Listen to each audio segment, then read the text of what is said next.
Hey everyone, this is another video about painting an helmet.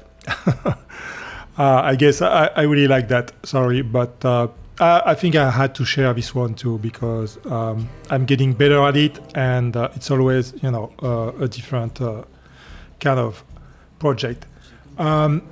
So again, another built well Gringo. This time, this one is a little bit different because of the chrome and rubber trim, which is a little different than you can see. I wish I could find that that trim for sale somewhere, because it's very hard to find. You can find only rubber or only chrome, but that kind of mix, I did some research, and yeah, you may order it from China for maybe 1,000 feet. So, and the other thing is those pressure buttons are screwed. So that is very interesting. So, because if there is a possibility to remove the button, it makes, spraying, not really spraying, but I guess you don't have to mask, but especially sanding much easier, and you can get a very smooth finish around those pressure buttons. So I'm going to call Built Well in the morning and ask them if they can be removed safely without, So the answer was yes. They can be removed. There is a metal insert on the inside that will spin if you don't be careful. So you will have to hold them with a plier from the inside when you put back the screw. Anyway, so I removed the trim. I was unable to save it, and since they put glues, when I removed it again, I had some of the finished paint coming out. So I'm gonna have to spray a couple of coats of primer to get rid of that. And here it is, after 2 coats of primer, getting there. I put those screws to protect from the overspray from, for spraying inside the helmet and protect the thread. You can still see after 2 coats, there is some, you can still see some scratch.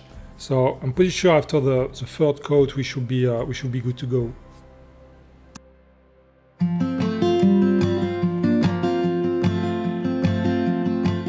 Here, this is after spraying the metallic, silver metallic base coat.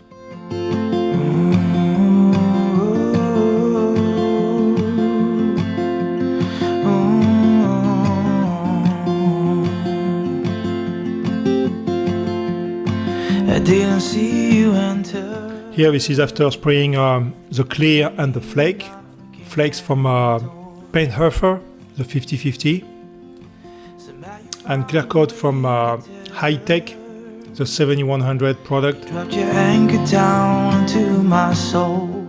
So after spraying the flakes, I spray another 3 coats of clear and let it dry, and now I'm dry sanding to level all the high spot. And those screwing are making sanding much easier too. The fact that you don't have anything in the way, you can really get a smooth surface. But now I see you, there's nowhere to hide. I'm gonna chase you down, I'm gonna lose this fight. So one thing I learned, that is very important, is before you apply any graphic, before you spray any paint on any surface, make sure you clean it really well with degreaser or something like that.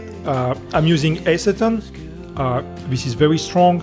You have to be careful when you use it, but that's, to me, the best degreaser and product to clean my area before painting. The problem is, if you don't clean it well, when you're gonna apply the tape to mask your design that you just did, even if you wait 24 hours or even longer, if you didn't clean your surface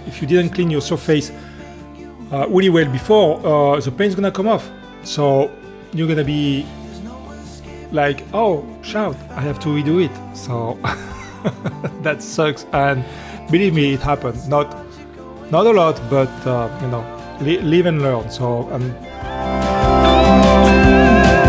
And the years that you've stolen, I'm taking back. I'm spending all my time breaking chains, breaking lies that have weighed me down.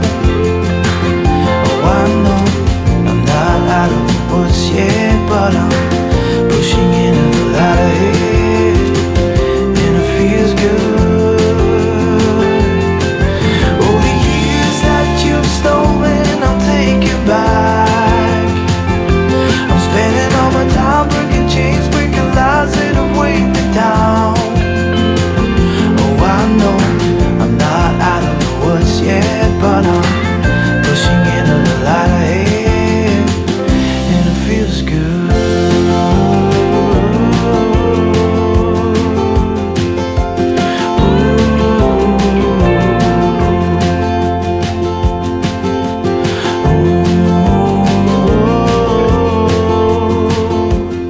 So here for this area, I wanted to try to spray some clear mixed with pearl, and I used the 40-50 gloss clear and mixed it with angel dust, from Painthuffer, which are the pearls.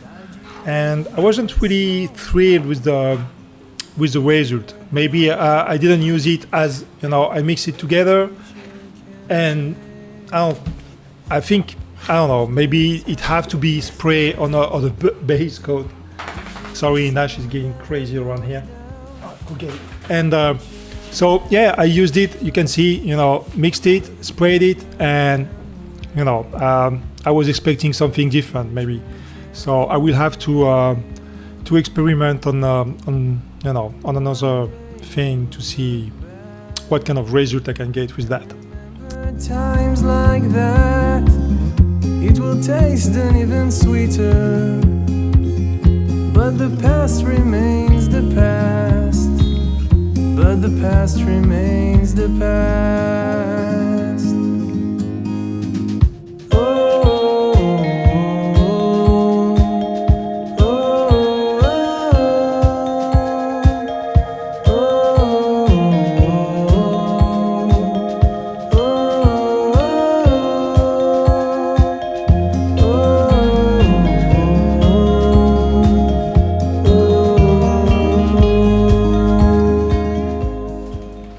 Then I sprayed some plain black over the flakes. You can see some flakes reflection, but this is the first coat, so that's kind of normal. I'm looking for something really opaque. I don't want to see that reflection. And after the black, I sprayed some another product from Createx that have flakes. And it's the same product that I use on my mailbox. The interesting thing is I probably spray the same amount of coat, same number of coat, but it seems it's very more subtle on the helmet than it was on the mailbox. Here you can barely see the purple flakes, right? And it's on it. It is definitely on it.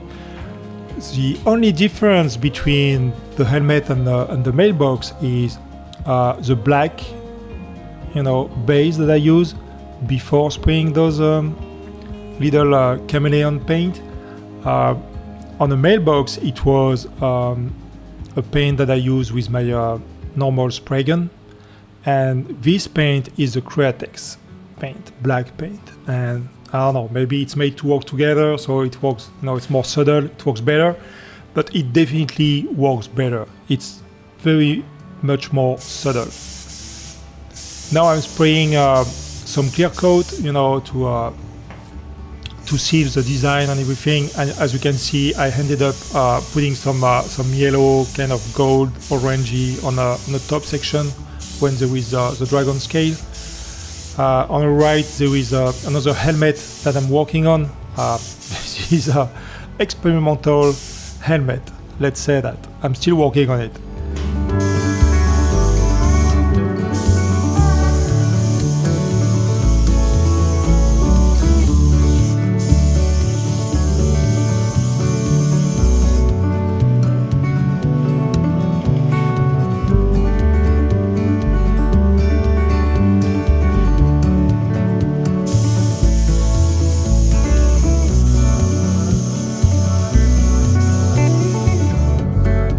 And here you can see what I was talking about those that paint with flakes from Createx that you apply on a black base with light, how it reacts.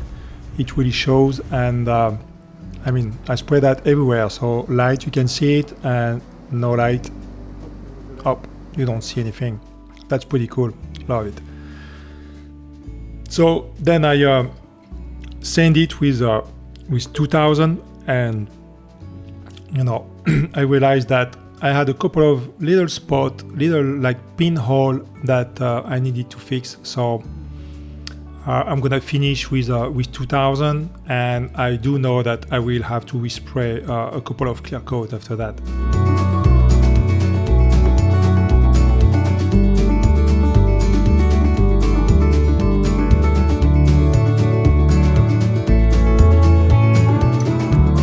So here, this is the first coat, and this time I'm using something different. I always use my 3M gun to spray everything, clear coat and everything. And I got myself a minigun, a Hiwata LHP, I believe 80, and I wanted to try it to I say LHP, LPH 80, and it have a tip of 1.2, and I wanted to try it to spray just a clear coat like that after sanding 2000 wet, and it just, wow.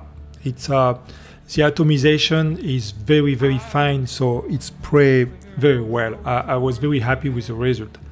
I did a mistake of spraying with too much pressure at the inlet, and I should have followed the recommendation on the tip. It's an inlet 14 psi. So I reduced the air pressure, and it was spraying very, very smooth. Very super happy with it.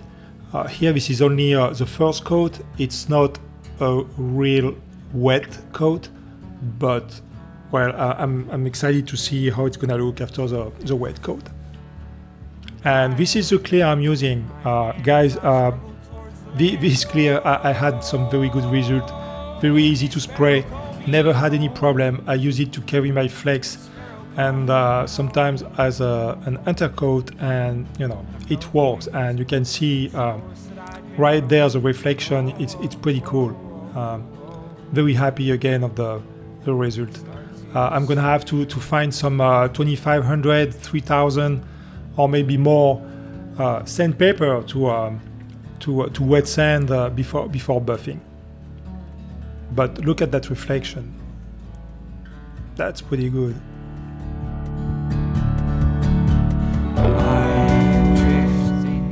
And here this is after wet sanding, 2500 wet. And also I had a pad from 3M 5000 Triscat, Trisact, something like that. And then I polished, So this is how it looks. Very, very happy with how it looks. You can see the straight line from the window. The reflection is it's pretty straight. You don't see any orange peel anymore. The only issue that I had was the fact that the helmet with all the layer was a little thicker, so I couldn't use the chrome trim and had to go for rubber trim.